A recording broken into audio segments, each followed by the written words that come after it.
allá del gobernador Axel Kicillof, que tiene que decidir mañana, junto con Rodríguez Larreta y el presidente, qué va a pasar en los próximos días con la cuarentena.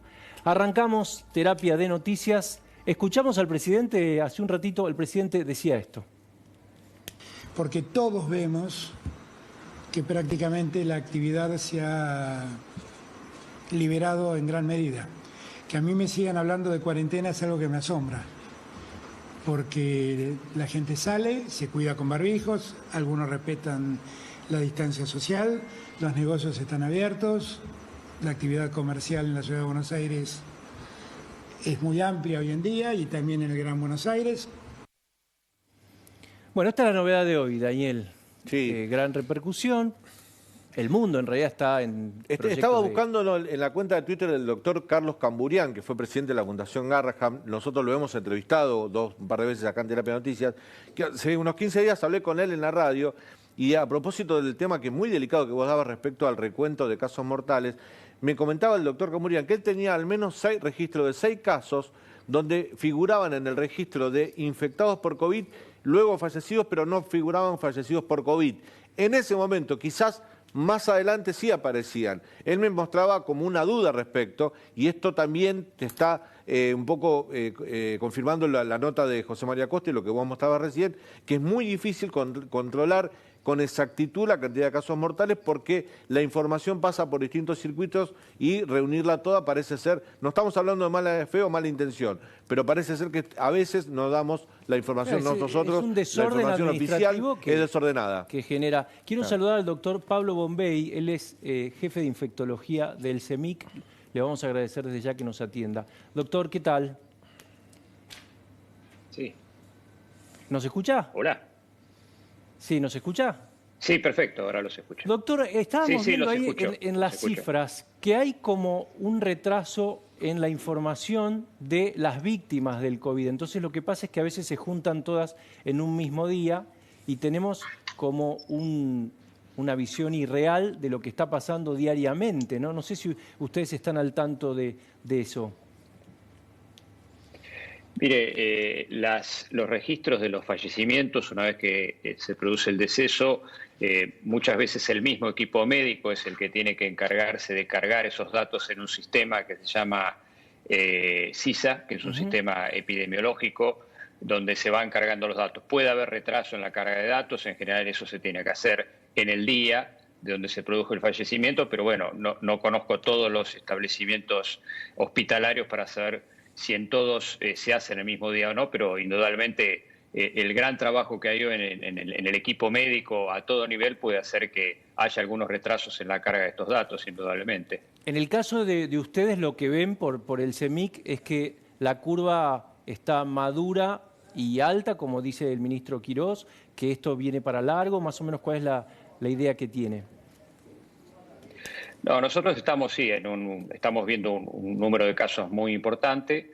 Yo diría que estamos en una etapa crítica en cuanto al número de casos. Es muy difícil prever si estamos en lo que habitualmente se denomina el pico o no, porque eso generalmente uno lo puede ver retrospectivamente, pero hay un número de casos importantes. Nosotros estamos con disponibilidad para seguir atendiendo pacientes y no estamos en una situación donde no se pueda prestar atención a los pacientes. Todavía estamos lejos de eso, pero hay que estar ocupación tienen, doctor? Preparado y tomar todos los recaudos. Perdón, doctor, que lo interrumpa. Depende de las...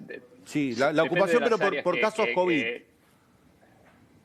Claro, depende de las áreas que uno tome en cuenta. Digamos, en áreas... Hoy usted sabe que los pacientes casos leves se pueden ir a la casa.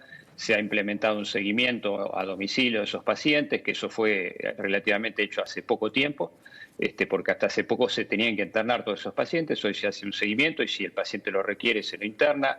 En las áreas de internación general tenemos posibilidades tenemos lugar y posibilidades de seguir ampliando esas áreas, y en áreas de cuidados críticos tenemos una ocupación alta, pero también con posibilidad de expandirla. Así que, como le decía recién, seguimos teniendo capacidad para atender pacientes en nuestro hospital. Doctor, y eso se viene trabajando desde hace tiempo ya. Doctor, sí. Uno de los números que se suele mirar generalmente es el índice de positividad, ¿no? Y el índice de positividad de los últimos días fue, no sé, bastante alto, capaz por encima del 45%. ¿Qué significaría eso? ¿Qué nos está indicando? Y si eso es un índice alto de positividad, efectivamente. Es un índice alto, se estima que alrededor del 10 o 20% es lo que uno espera para tener un testeo, digamos, adecuado. Cuando uno tiene un índice de positividad alto, seguramente necesite hacer más testeos, pero eso también pasa cuando uno tiene más casos, necesita aumentar la capacidad y la posibilidad de testeo. Hoy se están haciendo también muchos testeos en pacientes que por ahí se tenían que ir de alta y se hacía el testeo. Eso ahora, en base a lo que vamos sabiendo, ya no es tan necesario hacerlo. Muchas veces para pacientes que están internados que pueden volver a una institución o un geriátrico, se les pide un testeo del geriátrico porque si no, no pueden ser recibidos los pacientes. Entonces, hay testeos que hoy se están haciendo que seguramente en breve no van a ser necesarios hacer y eso va a permitir también poder testear a aquellas personas que sí lo requieren. De hecho, en gran parte del país, creo que en la provincia de Buenos Aires ya se implementó, en los casos donde hay un caso índice en una familia, si los otros convivientes aparecen con síntomas, se hace el diagnóstico por nexo epidemiológico, que eso es algo que en muchas enfermedades infecciosas se hace y en esta situación también se puede hacer, así que hay que tratar de orientar y optimizar el recurso del testeo porque obviamente que no es infinito y requiere un gran insumo y además gran recurso humano también. Doctor, el anuncio que hizo el presidente con el ministro de Salud hoy es importante, tener la posibilidad de producir una vacuna en nuestro país, que nos acerca a la distribución local más rápido, es una buena noticia. Sin embargo, me parece que para no generar confusión, y usted me puede decir si estoy equivocado o no, esta vacuna de Oxford todavía no tiene la aprobación de los organismos que lo tienen que hacer en Gran Bretaña y en la Unión Europea. Digamos, no está aprobada la vacuna finalmente, está en una etapa muy avanzada, pero no tiene la aprobación final. Si bien en Inglaterra y en Gran Bretaña hay millones de dosis esperando porque confían mucho en los resultados y están esperando para salir al mercado de manera inmediata, pero todavía no tiene la aprobación general, ¿no es así? Correcto. Hoy lo que vemos es, no solo en esta vacuna, sino en otras que se están, al mismo tiempo que se desarrollan las distintas fases de investigación, se va poniendo a punto el montaje, las fábricas donde se van a elaborar las vacunas, porque la demanda va a ser muy alta y va a ser necesario satisfacerla en forma rápida. Esto es lo que ha hecho AstraZeneca y Oxford y lo que ha planteado hoy el presidente de desarrollar en Argentina junto con México la elaboración de esta vacuna. Como usted dice, la vacuna requiere la aprobación después de la fase 3, que es la fase que se está desarrollando ahora, que es la que demuestra eficacia en terreno. Los datos de fase 1 y fase 2 son muy promisorios, han mostrado muy buena respuesta de anticuerpos, respuesta de defensas también celulares, un buen perfil de seguridad y eso seguramente genera buenas expectativas y ahora hay que esperar la fase 3 para demostrar que esas expectativas generadas en las fases iniciales se ven en terreno. Yo pienso que es una buena noticia, pero como usted dice hay que esperar la aprobación final. Lo que pasa es que si uno espera la aprobación final para recién ahí empezar a producir la vacuna, seguramente demandaría a lo mejor otro año más hasta que la vacuna esté disponible. Entonces se empieza una producción, digamos, a riesgo, a esperar que bueno, Brasil ya lo hizo también, ¿no? Brasil se garantizó la vacuna de Oxford también hace un mes atrás, lo anunció el gobierno brasilero. Claro, Brasil tiene otros convenios también, por eso no entra dentro de este convenio, entiendo yo, por lo que explicaron recién en la conferencia de prensa. Así que son todos convenios dirigidos a que uno pueda disponerle de la vacuna rápido, porque si uno ya la está produciendo y se aprueba, llega más rápido la vacuna a los países que si uno espera la aprobación para recién ahí montar toda la producción. Por supuesto que esto es un riesgo, porque si hay algún problema en la fase 3, a lo mejor eso no se llega a concretar, ¿no? Doctor, me espera unos segundos que quiero saludar también a la doctora Georgina Esposetti. También vamos a consultarle por la vacuna. Doctora, gracias por atendernos. Hola, gracias a ustedes por este ratito. Bueno, no sé si tuvo la oportunidad de ver el anuncio de la posibilidad de que Argentina produzca la vacuna. ¿Qué significaría esto y además cuánto tiempo estamos calculando, ¿no?, para que ya se pueda aplicar? Bueno, esto realmente es una buena noticia. Por supuesto, como decía el doctor, hay que esperar estas fases, ¿no? Esto es muy importante que se entienda que a pesar de que estamos muy ansiosos y queremos la vacuna ya, la importancia de que se cumplan todas estas fases es sobre todo para evaluar la seguridad, ¿no? Ujú. No solo la eficacia, porque queremos saber si la vacuna nos va a inmunizar, pero además queremos saber si es segura. Hasta ahora, como dice el doctor, el perfil de seguridad de esta vacuna en la fase 1 y 2, donde se aplicó más o menos a 1.100 pacientes, fue muy buena. Solo dio algunos efectos locales, como suelen dar las vacunas, dolor en la zona de aplicación, algo de fiebre, dolores en el cuerpo, pero nada más. Pero ¿qué pasa? Cuando se amplía en la fase 3, que hay miles de voluntarios, se empiezan a ver, y eso es lo que tenemos que ver, otros perfiles de seguridad y algunos eventos adversos que pueden aparecer cuando el volumen de pacientes que tienen la aplicación se hace más grande. ¿Quién debería recibir la primera? ¿La gente con riesgo, por ejemplo los adultos mayores o con enfermedades preexistentes, o personal sanitario, fuerzas de seguridad? En general, ¿qué se estila eso en el mundo, doctora? Bueno, esto lo que se hace es justamente porque no van a estar las vacunas para los 45 millones de habitantes y habitualmente lo que se hace es empezar por las personas que más riesgo tienen. En este caso van a ser los individuos mayores que tienen más riesgo de tener una forma grave de la enfermedad, pero también aquellos que están en la primera línea de fuego, como son los médicos, los enfermeros, la gente de seguridad. Bueno, eso va a ser una escala. Imagínense, por eso digo, es una muy buena noticia, pero hay que bajar la ansiedad porque hay que terminar la fase 3, hay que producirla, pero además después lleva muchos meses este escalonamiento de a quién le damos la vacuna. Doctora, aparte de esta vacuna que se anunció hoy, estamos en fase de prueba, en fase 3, con otra vacuna acá en Argentina, ¿no? Mi pregunta es, si las dos vacunas funcionaran, es decir, si las dos vacunas atraviesan la fase 3, ¿se puede al mismo tiempo tener las dos vacunas en circulación? ¿Cómo funcionaría eso eventualmente?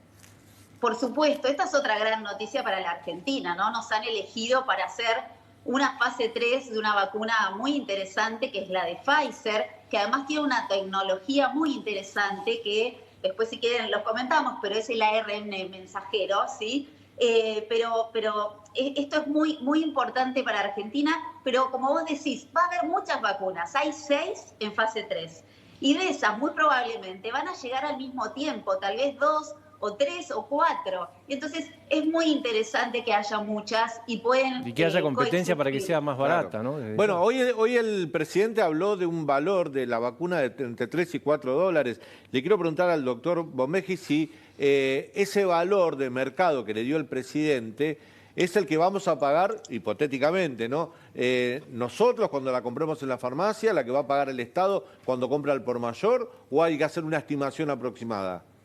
Porque dijo que era un proyecto sin fines de lucro. Sí, yo entiendo que ese precio es un precio especial en base a este convenio y en base a lo que mencionó de la Fundación Slim. Seguramente si esto fuera por fuera de esa situación, el precio seguramente sería más alto y me imagino que esto es cuando la vacuna sea comprada por el Estado, no en forma particular. Entiendo que esto inicialmente va a ser así, es decir, el Estado, así como distribuye y aplica vacuna antigripal, también seguramente va a ocurrir, como señalaba la doctora, dirigido a los grupos de riesgo, al personal de salud o a los personal de seguridad, es decir, a las personas con mayor exposición y con mayor riesgo de complicaciones. Así que seguramente yo entiendo que ese precio, ese costo de la vacuna es un costo especial en función de estos convenios, ¿no? Doctor, ¿en qué tiene más esperanzas inmediatas? ¿En el tratamiento con plasma, por ejemplo, u otro tipo de tratamientos, o en la vacuna? Bueno, los tratamientos ofrecen una solución más inmediata. Con el plasma se está trabajando mucho, se ha visto que es seguro, es una terapia importante y relativamente poco costosa y fácil de llevar a cabo. Lo que tenemos que ver con el plasma son resultados de eficacia. Todavía esos no los tenemos claramente. Se reclama mucho el uso del plasma, pero necesitamos tener resultados que nos muestren que es eficaz para poder adoptar esta terapia. Pero hasta ahora lo que ustedes como válida. Lo que ustedes pudieron ver hasta ahora, ¿qué impresión tienen?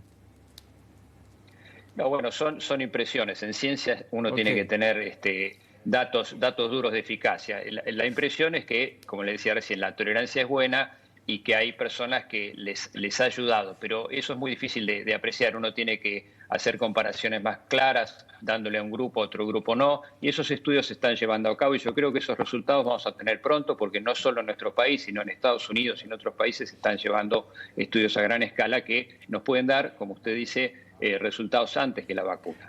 Una pregunta respecto al virus. Muchos médicos infectólogos y epidemiólogos hablan de que es un virus que muta. De hecho, han dicho que cuando ingresó a Occidente mutó, después cuando entró a Estados Unidos volvió a mutar. Bueno, son teorías, que incluso hay artículos al respecto. Me pregunto si la vacuna tiene que ser transversal para todo tipo de mutaciones, porque si hay una vacuna para el virus en la actualidad, pero después el virus cambia, no va a servir. ¿O cómo es la preparación química del mismo? O farmacológica, digamos, para que sirva. Sí. A ver, cualquier microorganismo tiene capacidad de mutar, la mayoría de los virus, las bacterias tienen esa capacidad. Esto puede ocurrir con cualquiera de ellos y este coronavirus no sería una excepción. Hasta ahora no se ha visto que si hubo mutaciones, esas mutaciones afecten al virus en cuanto a ser más agresivo, más virulento. Puede ocurrir que se diseñe una vacuna con el virus actual.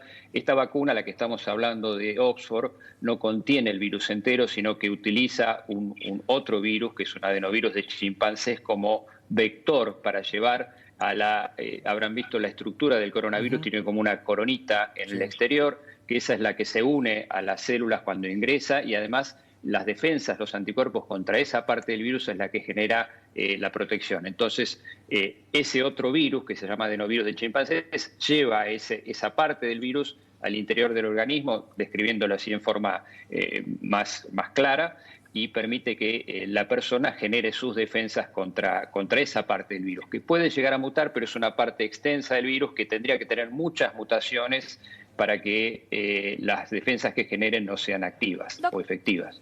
Doctora, quería preguntarle por la vacuna que se está probando acá. ¿Cómo es esta prueba? ¿Cómo funciona esa vacuna? Recién el doctor hablaba de la de Oxford y que se usó otro tipo de virus. En el caso de la que están probando varios argentinos en este momento, ¿cómo sería y qué expectativas hay, ¿no, de esta prueba? Bueno, como explicó el doctor, esa es a ver, las vacunas se basan en plataformas, ¿no? Son distintos tipos y las más importantes son 4. Uno es la vacuna inactivada, ¿sí? O el virus atenuado, que es como la más antigua que se desarrolló. La otra es la que explicó el doctor, que ese adenovirus es como un caballo de Troya que lleva la información adentro de nuestro cuerpo para que se genere inmunidad. Y la vacuna de Pfizer es muy interesante porque tiene otra tecnología y lo que hace es, a través de un ARN mensajero, que es literal un mensajero, que lleva un pedacito del código genético de ese virus, que al ingresar a nuestra célula produce una de las proteínas, que es la espícula, la proteína S, que permite ingresar al cuerpo, esa proteína se genera y lo que hace nuestro cuerpo es pensar que se enfermó del coronavirus y genera anticuerpos. Y lo que sí es importante, estas vacunas generan 2 tipos de anticuerpos. La inmunidad humoral, que son estos anticuerpos IgG, IgM que se dice por ahí, y la inmunidad celular, ¿sí? Esas células que son como las defensas que tenemos, que tal vez nos pueden servir también para esa inmunidad con memoria. Así que eso es lo que se está haciendo con Pfizer. Doctor Bombay, con el grado de inmunidad que tiene hasta ahora la ciudad de Buenos Aires, ¿usted cree que se podría alivianar un poco la cuarentena? Yo creo que la situación que estamos teniendo hoy en Capital y en Gran Buenos Aires es de alta circulación viral. Creo que si uno pudiera lograr que la mayoría de las personas mantengan las medidas de distanciamiento social, cumplan con lo que las normas que se han dado en cuanto a lavado de manos, ventilación de ambientes, seguramente se podría mantener en el nivel que estamos ahora. Pero todo depende mucho de nosotros, de lo que hagamos en forma individual, del uso del barbijo. Claro, porque la mayoría de nosotros podemos tener el virus y no saberlo, y la realidad es que 2 días antes de comenzar los síntomas, uno ya puede estar eliminando el virus y uno puede estar en perfecto estado de salud e involuntariamente estar transmitiendo el virus. Por eso, por ejemplo, el uso del barbijo es importante. Por eso yo creo que en esta etapa es clave la participación de todos, no solo cuidándonos, sino cuidando a los demás, y de esa forma podemos mantener estos niveles de aislamiento o progresar a una mayor flexibilización, ¿no? Usted, doctora Esposetti, ¿cómo lo ve? ¿Ya tenemos grado de inmunidad? Sí, yo creo bueno, estoy de acuerdo con el doctor, ¿no? Esto, hay muchas cosas que podemos hacer entre todos. La responsabilidad social es muy, muy importante. Como dice el doctor, uno tiene que pensar que puede estar contagiando sin saberlo, pero sobre todo tener cuidado con, tal vez a las personas jóvenes no les va a pasar nada, porque el 98% de las personas jóvenes pasan esta enfermedad sin ninguna complicación, pero sí estamos contagiando a las personas de riesgo, o también estamos contagiando a las personas que cuidan a otros, a personas con riesgo, con los geriátricos o a los médicos. Entonces, creo que ahí hay una responsabilidad absoluta, y esto también nos va a ayudar, esto de la vacuna, para un montón de cosas, pero lo que yo quiero remarcar es que esto no nos dejemos de cuidar por pensar que la vacuna va a estar rápidamente, o lo mismo la gente que está participando del ensayo clínico, que no se tiene que dejar de cuidar, ¿no? Esto es clave, porque como han pasado en otras provincias o en otras ciudades, un paciente infectado puede hacer hay mucho problema. Le hago la última al doctor Bombay y les agradezco desde ya a los dos. Dada la ocupación de camas que tienen ahí en el CEMIC, ¿usted cree que se podría haber entrado más tarde en la cuarentena? No, yo creo que en realidad el comienzo de la cuarentena fue muy útil para todos los establecimientos de salud, para prepararnos, entrenar al personal, conseguir insumos. No se olviden que no había ni guantes ni alcohol en gel. En marzo estábamos todos corriendo buscando insumos.